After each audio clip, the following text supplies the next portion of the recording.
L'homme est né libre, et partout il est dans les fers. Rousseau avait le sens de la formule. Mais aujourd'hui, je ne veux pas parler des chaînes visibles, les lois, les prisons, les dictateurs.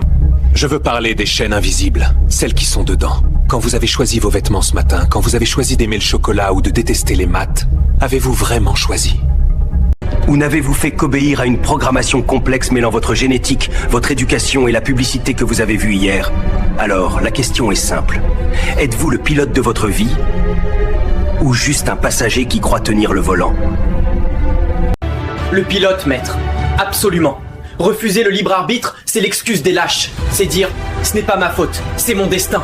Sartre l'a dit, nous sommes condamnés à être libres. Même si j'ai des influences, au moment d'agir, c'est moi qui décide. Si je lève le bras maintenant, c'est ma volonté pure. Personne ne me force. Je suis responsable de mes actes, et c'est cette responsabilité qui me donne ma dignité humaine. Je lève le bras, dit-il. Quelle arrogance. Spinoza avait une image pour toi, Kaito. Imagine une pierre qu'on lance en l'air.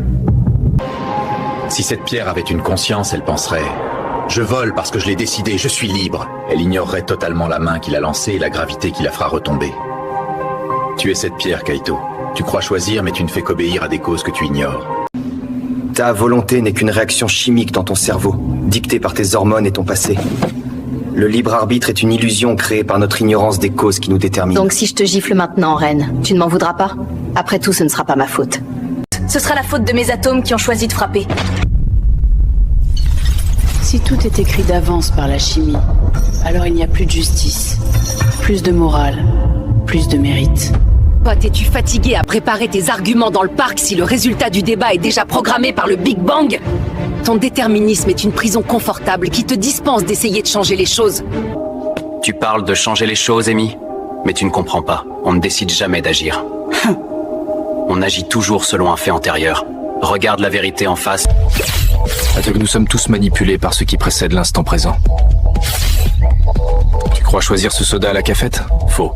Tu l'as pris parce que ton cerveau a aimé la couleur de l'emballage ou parce qu'une publicité t'a conditionné hier soir. Tu crois décider de ne pas pardonner une faute? Non. Ton refus n'est pas un choix. C'est le résultat chimique direct de la colère que l'autre a provoquée en toi. Nous vivons dans l'illusion que nous décidons. Mais en réalité, tout est déjà joué. Nous ne faisons que réagir. Nous sommes des échos, pas des voix. Alors pourquoi se battre, reine? Si on n'était que des échos, on n'aurait même pas cette conversation. C'est une vision terrifiante, mais incomplète. Vous opposez deux extrêmes. La liberté totale est un mythe, mais le robot biologique de Rennes est trop simpliste. La vérité est structurelle. Bourdieu appelait ça l'habitus. Nous ne choisissons pas de naître riches ou pauvres, en France ou au Japon. Ces structures sociales définissent 80% de notre trajectoire, c'est vrai. Cependant, connaître ces chaînes, c'est le début de la liberté. Le déterminisme n'est pas une fatalité, c'est une carte. On ne choisit pas les cartes qu'on nous distribue à la naissance, Reine, mais on a une petite marge de manœuvre sur la façon de les jouer. Et les sentiments? L'amour? Si je tombe amoureuse, je n'ai pas l'impression de calculer ou d'être programmée comme le dit Ren. C'est quelque chose qui me dépasse, oui, mais c'est moi. Si tout est mécanique, alors nos émotions sont fausses.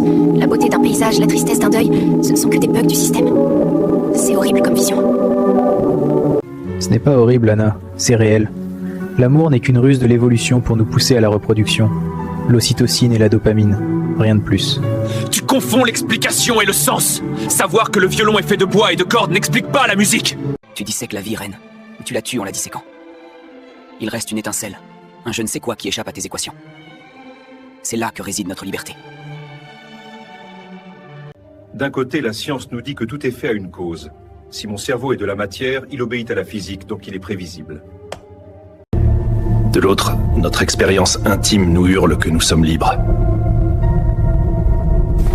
Il y a une expérience troublante en neurosciences. Celle de Benjamin Libet. Il a montré que votre cerveau décide de bouger votre doigt avant que vous n'ayez conscience de vouloir le bouger. Votre conscience arrive en retard. Elle ne serait pas le capitaine, mais juste le porte-parole qui justifie les décisions prises par la salle des machines. Mais peut-être que la liberté ne réside pas dans l'impulsion, mais dans le veto. Le cerveau propose, la conscience dispose. Cependant, ne rangez pas vos certitudes trop vite. La notion de liberté est un océan sans fond. Nous n'avons fait qu'effleurer la surface aujourd'hui, avec cette question du déterminisme, biologique comme social. Souvenez-vous, plus on sonde, plus les abysses nous renvoient à notre propre... Elle est bien trop complexe pour qu'on puisse s'attarder sur cette seule facette. La prochaine fois, nous l'aborderons sous un angle totalement différent.